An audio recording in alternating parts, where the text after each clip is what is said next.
Bueno, muchas gracias a todos por ese aplauso. Ya entramos con los motores calientes. La verdad, un agradecimiento antes que nada a Claudia, la presidenta de Cametic, todas sus autoridades, por esta oportunidad de hacer esta ponencia y sobre todo también a ustedes que están dispuestos a invertir su tiempo en escuchar lo que tenemos hoy para contarles.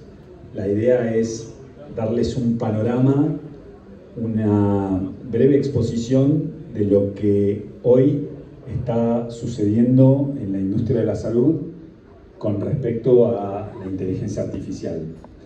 Este título que hemos puesto, así tan lindo y tan rimbombante, es la IA en el nuevo ADN, la transformación digital en la industria de la salud. La idea era conectar un poco el ADN con la salud, ¿no?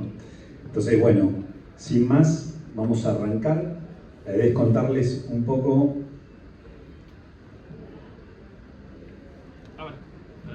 ¿Hay delay?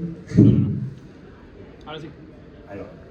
La idea es contarles un poco quiénes somos. Bueno, somos HMS o Health Management Solutions, una empresa argentina oriunda acá de Puerto Madryn con más de 25 años de historia, dedicada, digamos, a proveer soluciones tecnológicas que transforman la gestión de la salud. A través de las soluciones que proveemos, impulsamos lo que es la eficiencia, la transparencia y la innovación en cada uno de los procesos que conecta a los actores del ecosistema de salud.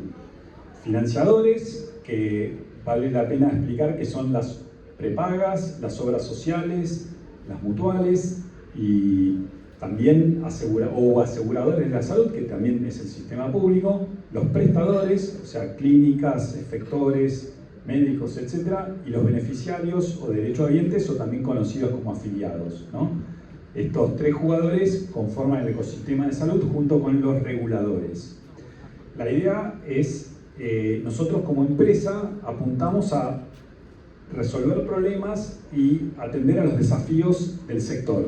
Entonces, nos basamos en tratar de resolver la problemática de racionalización del gasto sanitario, principalmente en lo que son los financiadores, hasta la implementación de herramientas tecnológicas vinculadas con la interoperabilidad, la Big Data y la inteligencia artificial. Nuestro objetivo es claro: queremos hacer el sistema de salud más sostenible, eficiente y humano. No nos olvidemos del tema humano más cuando hablamos de salud. Y sobre todo, hacer que la tecnología sea ese puente, ese conector para tener un futuro sanitario que sea más conectado, más accesible y preventivo. Bueno, acá un poco un pantallazo a quienes son parte hoy de nuestra cartera de clientes. Hoy, más de 4 millones de afiliados son soportados a través de las soluciones de HMS. Así tenemos grandes jugadores de prepagas que tienen cobertura nacional, como un OSDE, una Valiant, también una prepaga líder como Unión Personal, que tiene el plan de salud, Accord Salud, y, digamos, jugadores también chicos, como el Colegio de Escribanos de la provincia de Buenos Aires. Vamos a entrar un poquito en un contexto de cómo está hoy la importancia y la relevancia de la industria de la salud. Lo primero que quiero destacarles, y que es muy importante, es que la salud hoy no tiene mucha prensa, siempre sale en los diarios por ahí por los costos crecientes, la problemática que tiene, pero tenemos que decir que tenemos un sistema de salud que hoy representa el 10,5% del gasto del PBI de Argentina. Y esta es una cifra que es bastante relevante y nos aproxima a las cifras que tienen hoy países desarrollados. Estamos, por así decirlo, más cerca de la mitad para arriba en cuanto a países desarrollados. Después está la discusión si ese gasto es eficiente o no, pero creo que cada uno de nosotros, y si ha viajado afuera, entiende que nuestro sistema de salud, más allá de las demandas, quejas que pueda haber, es sólido y robusto respecto a otros sistemas del planeta, ¿no? Entonces, para dar algunas cifras acá, me gustaría comentarles, tenemos casi 3.400 hospitales, una densidad de casi 4 médicos por cada 1.000 habitantes, que es un número bastante razonable. Después está la discusión geográfica, Y también vemos que, bueno, hay un gasto, este gasto, digamos, o sea, de lo que es la industria de la salud, ¿cómo está compuesto el gasto? Y bueno, está compuesto por lo que gastan los hospitales públicos, los hospitales privados, los gastos de medicamentos, la intermediación, este gasto total en salud, etc. Entonces, todo este gasto de 10,5%, que se mantiene bastante estable a lo largo de los años, esa es una evolución, viene a representar de alguna forma un porcentaje más relevante en plata que el 7% del valor que genera el sistema financiero, y es casi la mitad de lo que se genera a través de la cadena agroalimentaria, que es también muy importante en la matriz de exportaciones de Argentina. Con lo cual, no es un sector al cual no se le deba poner la atención y el foco. Y por último, tenemos, ¿cuál es la representación? Bueno, tenemos casi emparejados los números en el sector privado. De vuelta, volvemos a hablar acá. Ahí no estamos hablando de personas, sí, de lectores. Sí. Sí. No son repartidos entre el sector privado y público, de miles de personas. Bárbaro. Así que pasamos a la próxima.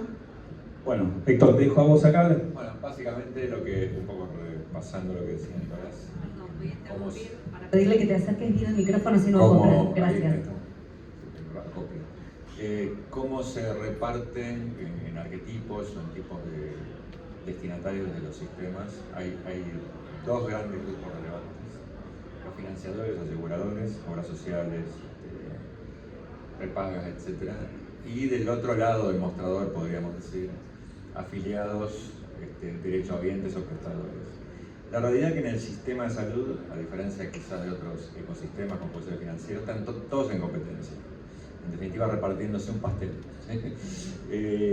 Y los sistemas de gestión tienen que atender esa contingencia. Todos están demandando por mejores servicios, por mejor experiencia de usuario, y hay que decidir inversiones. Y en general, esa decisión recae en el financiero. No obstante, el destinatario de las soluciones muchas veces es el afiliado, el usuario final. Así que bueno, pasamos a hacer.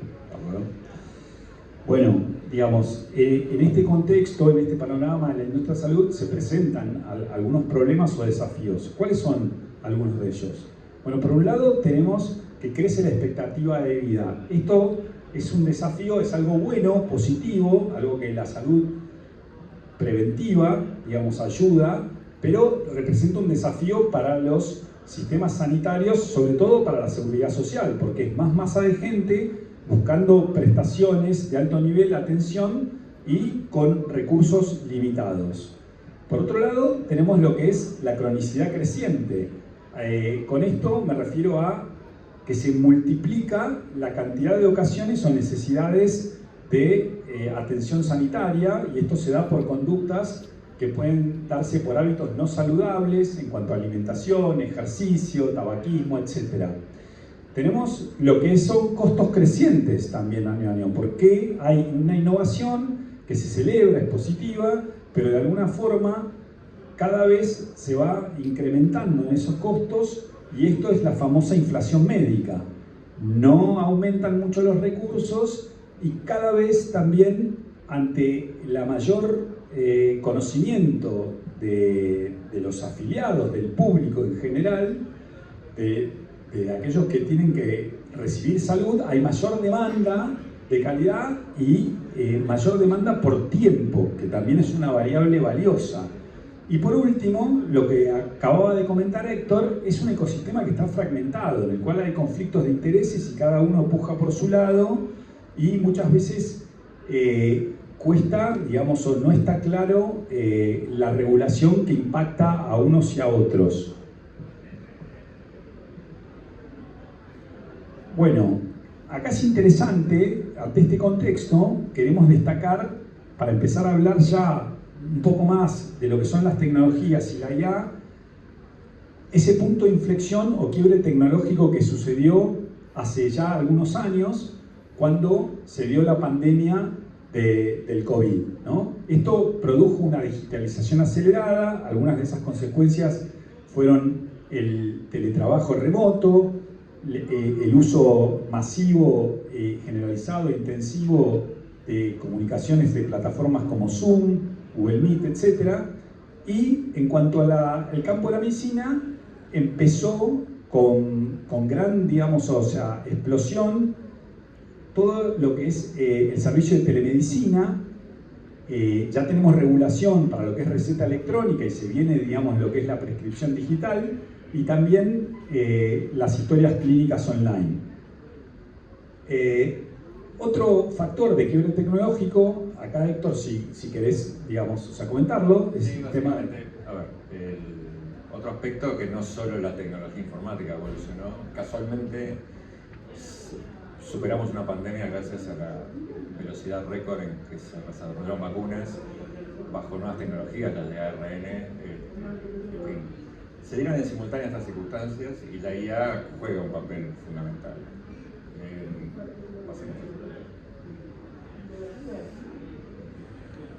Y acá un poco de cronología de la IA, vamos a entrar un poco de lleno, vale la pena contar un poco esta historia, como hay eras de la IA. La IA nace en los 50 aproximadamente, ¿sí? De la época de Turing, con el famoso test de Turing, que creo que ya ha sido superado ampliamente por los sistemas de IA actuales.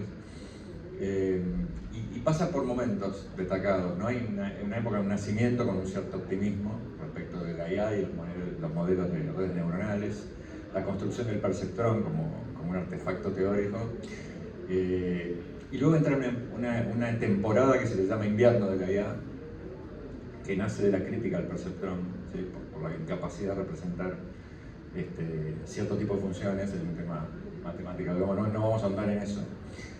Pero luego resurge a través de lo que se llama Deep Learning, en donde los sistemas informáticos empiezan a ganar al ajedrez, por ejemplo, o luego al Go. Y bueno, los que tuvimos la posibilidad de vivir en esos tiempos, por nuestra edad lo vimos con total asombro, eso que estaba ocurriendo, ¿no? Kasparov fue el gran derrotado, el campeón mundial de ajedrez. Todavía no habían aparecido los sistemas que hoy conocemos, y hay un gran salto allí en 2017, si no mal recuerdo, con lo que es la aparición del Transformer, ¿sí? El Transformer es un modelo neuronal que está incluido en todos los lenguajes, en los modelos de lenguaje que tenemos hoy incorporados en los chats, pero que abarca mucho más, ¿sí? Fue transformador y pasamos a... el Transformer fue transformador. Y pasamos a algunas cuestiones, a anunciar algunas cuestiones que resuelve, que van mucho más allá de un chat, ¿sí? Hoy, a través de estos modelos de redes neuronales, tenemos desde visión por computadora, o sea, la identificación. Hoy es natural el reconocimiento facial. Previo a los transformes eran más algorítmicos, eran otros métodos que se utilizaban y bastante más ineficaces, si se quiere. Básicamente, el transformer es lo que permite un entrenamiento paralelo intensivo. Después aparece entrenamiento por refuerzo y otras técnicas que van perfeccionando el modelo y la arquitectura. Pero bueno, decíamos, reconocimiento de video, generación de audio, generación de video, input multimodal, análisis de música, tipo un Shazam, por ejemplo.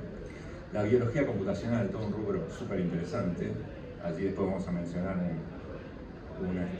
un gran logro de la tecnología a través de lo que es AlphaFold, ¿sí?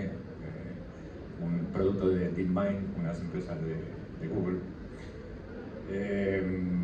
Bueno, matemática y codificación. Hoy varios de nosotros somos usuarios de un Copilot, por ejemplo, y tengo testigos de que hemos logrado resolver algunos algoritmos que en grupo no podíamos resolver nosotros como humanos, y realmente nos ha dado una muy buena mano. Robótica y agentes hoy en boga. Son voluntades informáticas capaces de hacer tareas ya de 12 horas continuas, ¿sí? Problemas que les lleva a un sistema 12 horas de trabajo continuo, ¿no? Cosa que a nosotros nos dejaría agotados y deberíamos ir a almorzar, cenar y cosas por el estilo en el medio. Todo esto gracias a los Transformers. Y además están en evolución. Hoy día hay nuevas arquitecturas que van más allá del Transformer. Se va refinando la arquitectura, aparecen sistemas expertos, conectados con Transformers. La parte del hardware, que no es menor, ¿sí? Todos los sistemas de inteligencia artificial, ustedes ya lo sabrán o lo han visto por allí, requieren cantidades monumentales de infraestructura para lo que es el entrenamiento, fundamentalmente. Y esto está en plena evolución.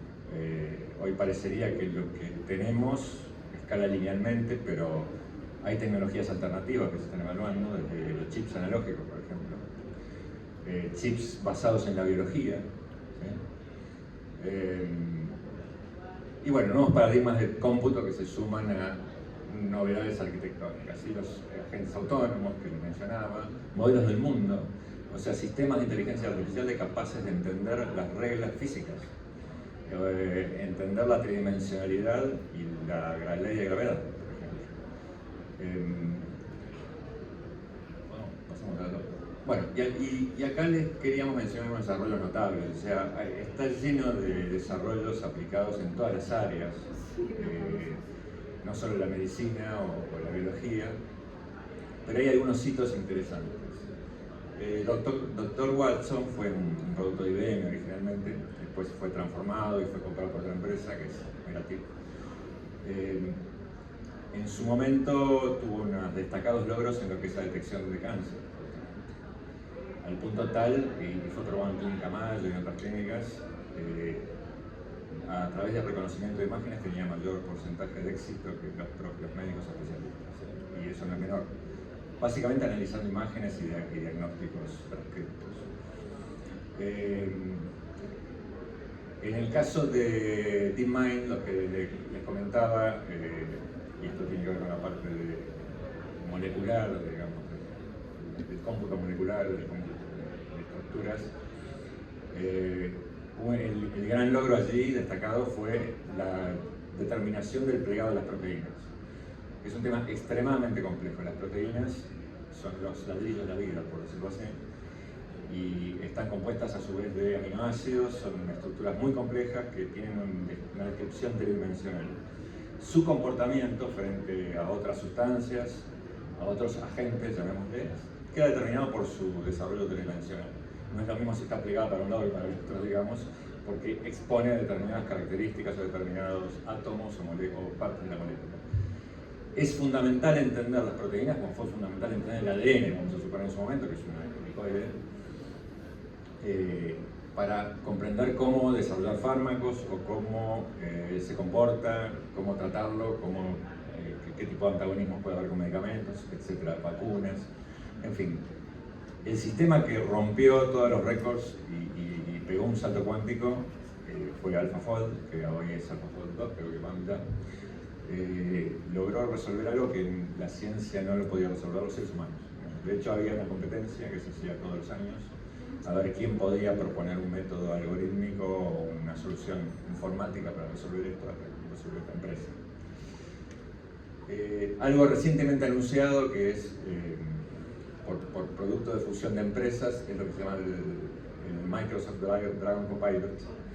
Es una solución muy orientada a lo que es el mundo de la salud y tiene algo muy interesante, ¿no? Este fue por la compra de Nuance, otra empresa.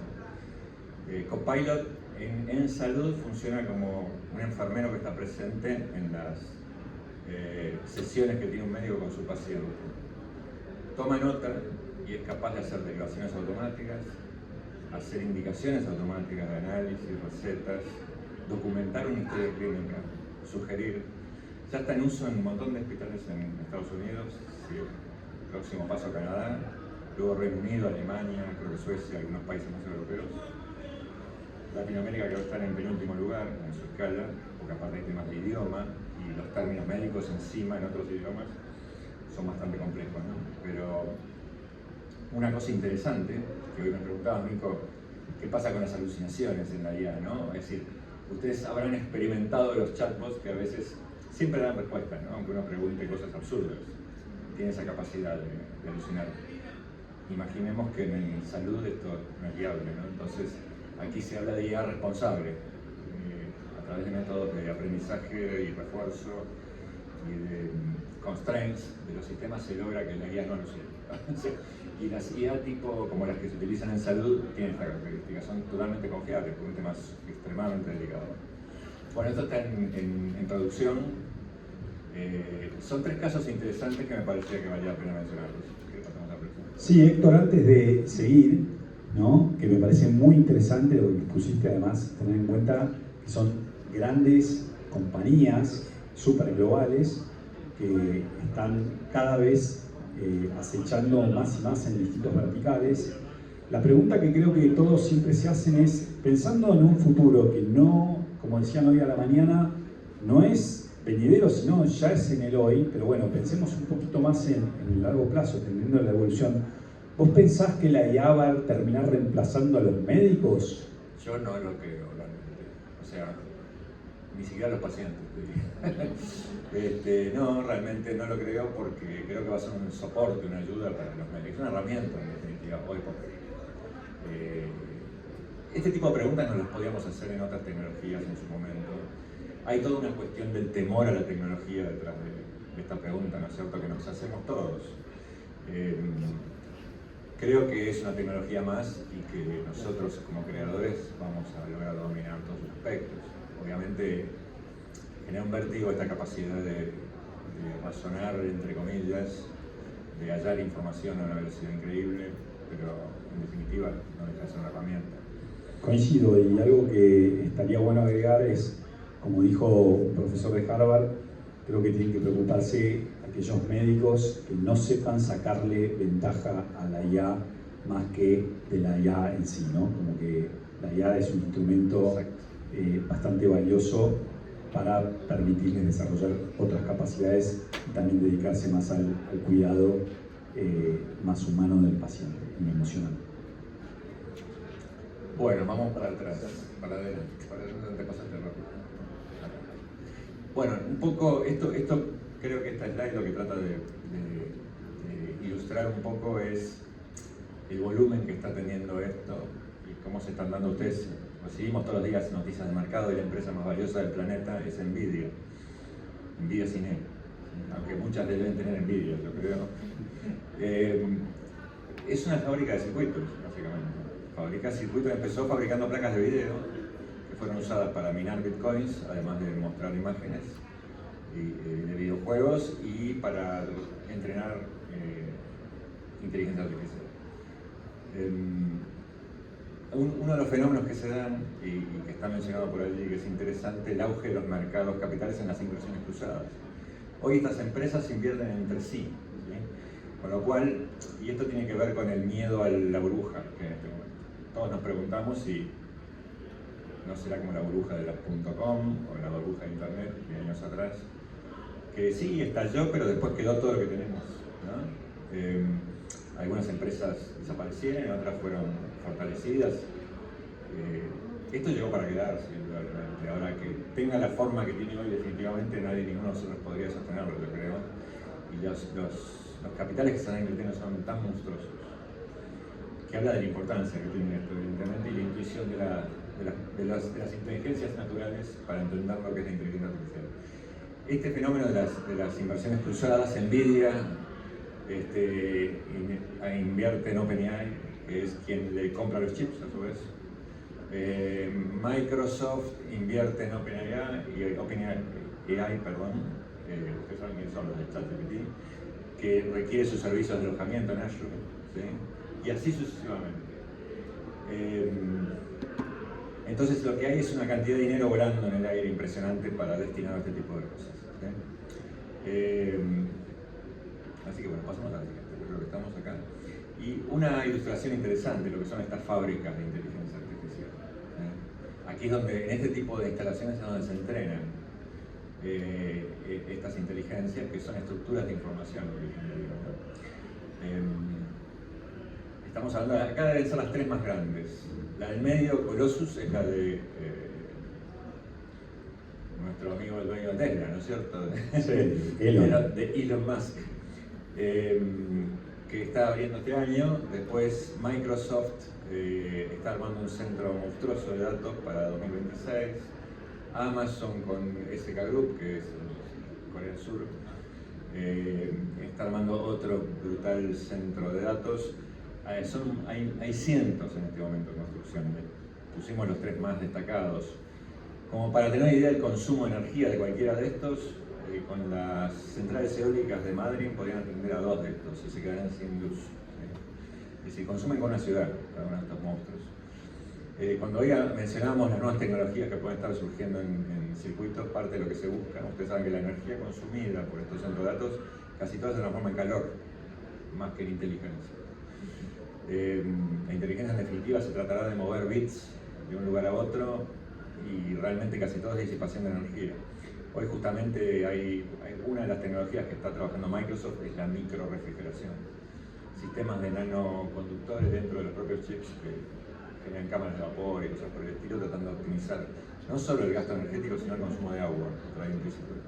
Pero bueno, esto se está produciendo. Y cuando uno dice en qué se está invirtiendo el dinero, mucho se está invirtiendo en este tipo de cosas. ¿Sí? Bueno, vamos a la próxima. Los chips famosos. Nvidia, el que mencionamos, la principal referente hoy en la fabricación de circuitos a través de un GPU, de los procesadores gráficos, para entrenamiento de inteligencias. Google con sus TensorFlow. ¿Sí? De hecho, hace pocos días se liberó Gemini 3, y no sé si lo han probado, y Nano Banana Pro para generar imágenes. Gemini 3 superó todos los benchmarks a todos los anteriores chats, a todos los de GPT, DeepSeek, etcétera, etcétera. Y Google entrena con sus propios chips a su propia inteligencia, que tienen todo tipo de características. Se llaman TensorFlow porque, bueno, hacen cálculos con tensores, ¿no? Que es un recurso matemático utilizado por los transformers. AMD tiene su propia línea, empezó a desarrollar, y hay empresas como Cerebras, que eso que ven allí es un wafer. No se sabe lo que es un wafer, es una placa de silicio entera, es lo más grande que podemos lograr en silicio, que normalmente es un cilindro que se corta como si fuera un fiambre, en pedazos muy finitos, y de allí salen cientos de chips. Cerebras es una compañía que apuesta a meter 900.000 CPUs, ya tienen dentro de 900.000 cores, perdón. Nosotros tenemos teléfonos de 8 cores. Bueno, serían 100.000 teléfonos. Vale 3 millones, todo entre 2 y 3 millones de dólares un chip. ¿Sí? Entonces uno dice, ¿en qué se va el dinero? Bueno, en estas cosas. Baratitos. Bueno, seguimos avanzando. Bueno, esto es interesante. Acá se preguntarán si está bueno utilizar la IA para el horóscopo chino, ¿no? La realidad, bueno, hay una fábula que es de cuando se determinaron, eligieron los animales del horóscopo chino porque cada uno era el que tenía que ser. Uno es la rata, que ganó una carrera subiéndose un buey, no sé si conocen esto. El buey es otro animal del horóscopo chino. Acá el buey vendría a representar la IA, un animal fuerte que corre más rápido que la rata, probablemente si se lo propone. Nosotros somos la rata. Aquí seguramente no vamos a poder comprar muchos chips de esos que acabamos de ver. Y como estamos viendo, hay una gran concentración de empresas monstruosas desarrollando y entrenando inteligencias, pero sí podemos usarlas. Y podemos ser astutos, que es la característica de la rata. Entonces, subirnos a esto. Y como hizo la rata en la fábula del horóscopo chino, cuando estaba por llegar a destino, pegó el salto hacia adelante. Así que bueno, es un poco esta broma. Está buena esta, digamos, explicación de este cuento, fábula, metáfora. Pero bueno, ahora ya para circunscribirnos de vuelta en lo que es el ámbito de la salud y aterrizando un poco más, yo creo que, bueno, ¿cuáles son los desafíos, digamos, que hay por delante para lo que es la implementación de proyectos con inteligencia artificial, ¿no?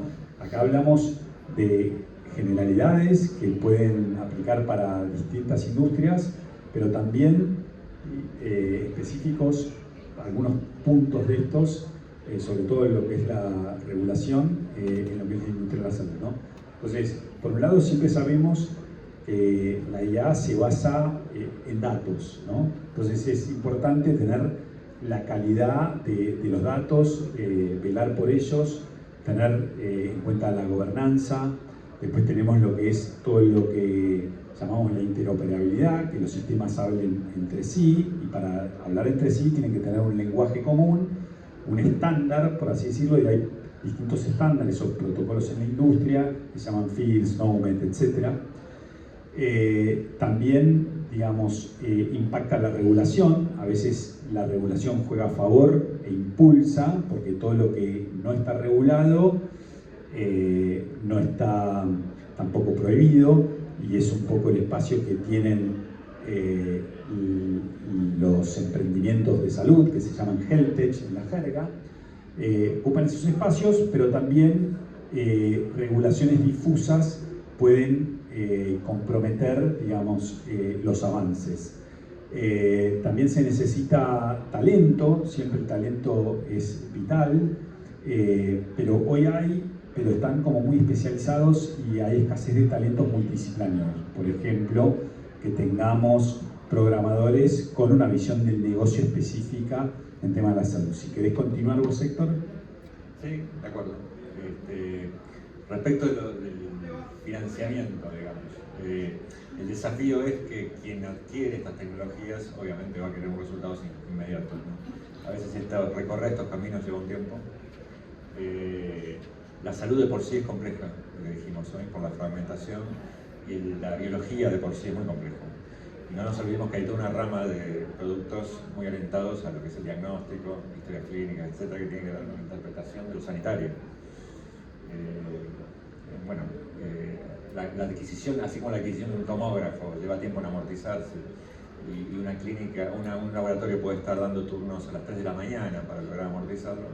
Bueno, con las inversiones en IA, digamos, se puede dar una cuestión de tiempo, de timings, que pueda estar tentando contra ese desafío. Después, respecto de la brecha digital, la equidad, conectividad, etc., realmente hay un tema de inclusión allí. Hay que llegar a la población y a los actores, y es un desafío que tiene que ver con educar, con socializar estas tecnologías. Creo que estamos, si pasamos a la otra. Sí. Bueno, y acá está bueno como ya ir cerrando un poco la charla y hablando de los proyectos, cuáles son los desafíos. Bueno, qué proyectos se ven, digamos, hoy con las aplicaciones de IA en la industria de la salud, ¿no? Entonces tenemos proyectos de lo que llamamos aplicaciones transversales, que son los chatbots, los agentes de atención inteligente. Hoy muchos de estos chatbots están usados para cuestiones vinculadas con administrativas, es decir, muchos chatbots pueden ser usados por los financiadores, prepagas, obras sociales, para dar atención a los clientes en cuanto a información de sus planes, historia prestacional, etc. O también son usados para responder preguntas asociadas a diagnósticos médicos o problemas un poco más complejos que exigen los médicos. Está la aplicación también del reconocimiento óptico de caracteres, más conocido como el OCR, o la programación del lenguaje natural en lo que son auditorías médicas y autorizaciones, o sea, para pasar a realizar prácticas solicitadas por los afiliados. También sirve para detectar inconsistencias y fraudes, sobre todo el tema de reconocimiento óptico y de reconocimiento de documentos en la salud, en las organizaciones de salud, son receptoras de información de todo tipo, desde recetas hechas a mano, comprobantes de pago, resultados de análisis clínicos hechos en otro lugar, a diferencia de otras industrias o de otros sectores como el financiero, que genera su propia papelería, podríamos decir, que está hiperconectado. Es un desafío del tratamiento de toda esa documentación. Hay mucha cosa impresa, ¿no es cierto? Bueno, otros, o multimedia, digamos. Entonces, en ese sentido, es de gran ayuda la parte del reconocimiento. Sí, como comentás que hay mucha transaccionalidad en el sistema de salud, se busca que los datos de alguna forma puedan estar unificados con estándares, que los sistemas hablen entre sí. Son proyectos que hoy están en boga más en Centroamérica, aplicados, que están viniendo, digamos, a la Argentina, pero bueno, todo este conflicto de los jugadores del ecosistema no ayuda para ello, y como hay mucha transaccionalidad y volumen de datos, también la IA sirve para detectar lo que decíamos, inconsistencias en estos datos o fraudes, ¿no? supongan... Vamos a los casos concretos, si te parece. Sí, exacto. ¿No? Sí. Bueno, autorizaciones es un fenómeno que se produce. Si hay que autorizar prácticas, por ejemplo, forma parte del negocio de la salud. Tradicionalmente son reglas algorítmicas. Hoy el análisis de patrón, que se aplicó primero en lo que es la detección de fraude, bueno, y se puede extender a otras áreas. Auditorías médicas inteligentes, que tiene que ver con la comprensión del contexto justamente del paciente. Modelos de predicción, eso es algo muy interesante, que en base a patrones también poder dirigir la prestación de los servicios. La medicina, mencionamos la medicina preventiva como parte de la modelización del paciente. Digamos, dirigir acciones a poblaciones o segmentos. La modernización de los procesos administrativos. ¿Sí? Hay un montón de procesos administrativos que deben ser revisados para generar una mejor experiencia de usuario. En fin. Claro, ahí se usan las automatizaciones o la robótica, el Robot Process Automation, ¿no? Digamos, tareas repetitivas. Entonces, la idea es generar agilidad. Esta herramienta permite que aquellos usuarios que hoy están muy cargados con temas administrativos, operativos, se liberen de eso, como los médicos, y puedan poner más la cabeza, digamos, en lo que es lo más relevante, más que la carga operativa, ¿no? Entonces, bueno, este fue un pantallazo general de lo que hoy está sucediendo en la industria de salud, vinculado con lo que es la transformación digital y la inteligencia artificial. ¿Queda algo más, Héctor, que quieras agregar? Quedamos abiertos a preguntas. No sean tímidos, sino nosotros... Si alguien quiere hacer preguntas, levanta la mano y les alcanzamos el micrófono. Es la modalidad, o si alguna reflexión, algo que se hayan quedado pensando. Ahí va, gracias.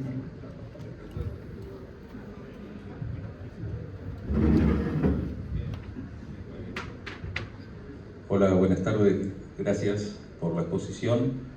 Y realmente vi el tema costos de la salud, ¿no? De un 10% del PBI, realmente me llamó la atención, pero creo que hay una gran ineficiencia dentro de esos valores, ¿no?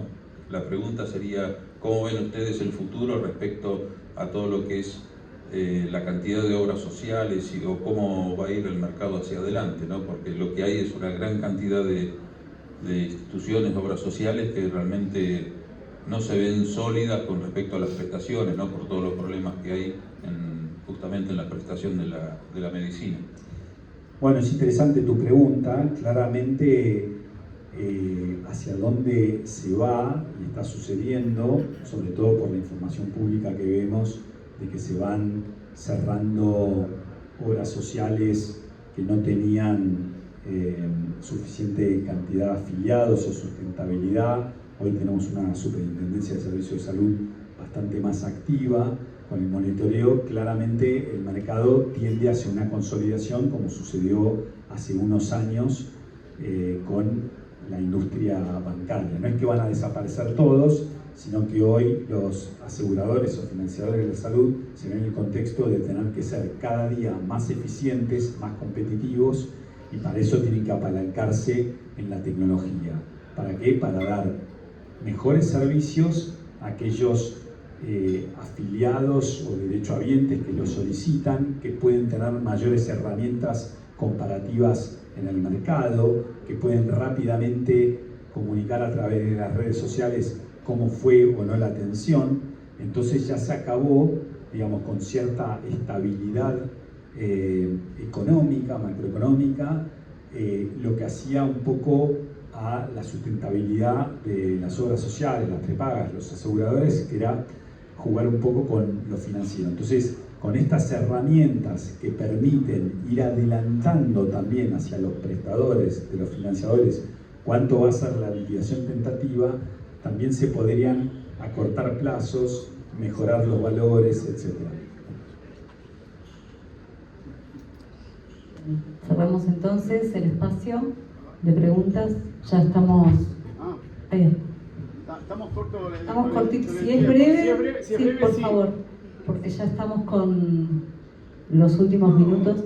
Ok, última pregunta. Sí, no, siempre que me toca breve, tengo que ser breve. Pero bueno, no, primero felicitarlo, la verdad que me sorprendió la exposición, sobre todo por lo que está ocurriendo en Madrid. Y creo que deberían tener un amplio conocimiento de lo que ocurre con estas temáticas en Madrid hoy. Y cómo ha progresado a partir de la inteligencia artificial y estos sistemas que se han implementado en cuanto al sistema, a la asistencia de los pacientes, que son endémicas, enfermedades endémicas en Madrid. Y hablo de endémicas en Madrid a partir de una situación muy particular. Tenemos una gran empresa que tiene un gran problema y que lo esconde. Y que a partir de ahora aparecen, yo estoy trabajando con Copilot, a partir de ahora aparecen determinadas acciones dirigidas a la inteligencia artificial que parecen ser muy beneficiosas para la gente, pero no terminamos de implementarlas como se debe. Ese es el tema, porque ustedes se olvidan cuando hacen la presentación de un gran factor que interviene en este tema y que son los intereses empresariales y las cuestiones políticas, eso, que intervienen en todos estos finales que tenemos a través de los diagnósticos y atenciones que hoy están casi generalizados utilizando la inteligencia artificial.